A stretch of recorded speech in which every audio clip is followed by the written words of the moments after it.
High বন্ধুরা, তোমরা সবাই কেমন আছো?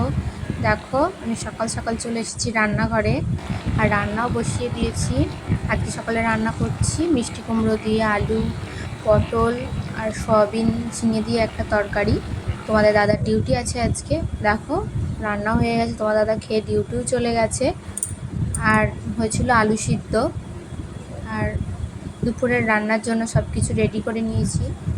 আজকে রান্না হবে মোচা, মাছ আছে, মাছের ডিমও আছে।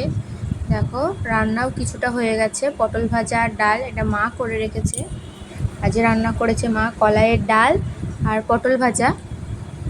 আর আমি চলো দেখি রান্না করা যাক এবারে। এই যে মাছগুলো ভেজে নিয়েছি, মাছের ডিমগুলো ভেজে নিচ্ছি। মাছ আর মাছের ডিম, আলু, কাঁচকলা দিয়ে আজকে রান্না করা হবে। এই যে আলু কাঁচকলাগুলো ভেজে নিচ্ছি। দেখো, এক সাইডে আমি মোচাটা সিদ্ধ করতে বসিয়ে দিয়েছি আর মাছের মশলাটাও কষিয়ে নিয়েছি। দেখো, এই যে আলু কলাগুলোর সাথে মাছের মশলাটা একটু ভালো করে কষিয়ে নিলাম। দেখো, আমার মাছের ঝোল রেডি হয়ে গেছে। তুমি এই দেখো, কই দেখি বাবু আইসক্রিম খাচ্ছে, একটু ভিডিও করে তোমাদেরকে দেখালাম। খাও। আইসক্রিম খেতে কে কে ভালোবাসো কমেন্ট করে জানিও।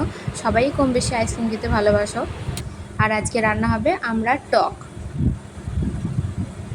মোচাটা সিদ্ধ করে রেখে দিয়েছি একদিকে। এই যে টকটাও বসিয়ে দিয়েছি।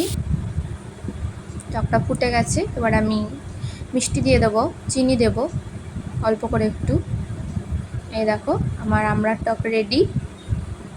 তোমরা কে কে টক খেতে ভালোবাসো সেটাও কিন্তু আমাকে কমেন্ট করে জানিও। আর চলো মোচাটা এবার রান্না করা যাক। মোচাটা মায়ের রান্না করবে আজকে। এই যে এখানে পেঁপেগুলো কেটে নিয়েছি ছোট্ট ছোট্ট করে, আলুগুলো কেটে নিয়েছি, মশলা করে নিয়েছি। আমি একটু বসিয়ে দিলাম, এরপর মা এসে রান্না করবে। ভাজাটা বসিয়ে দিয়েছি। এই যে আলু আর পেঁপেগুলো আমি ভেজে নিচ্ছি একটু।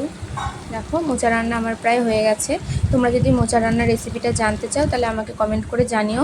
পেঁপে দিয়ে মোচার ঝাল, এটা খেতে খুব সুন্দর হয়। মোচা মাছের মাথা দিয়েও করা যায়, আবার চিংড়ি মাছ দিয়েও রান্না করা যায়। আমরা এরকমভাবেই খাই। ভিডিওটা ভালো লাগলে চ্যানেলটা সাবস্ক্রাইব করে দিল। টাটা।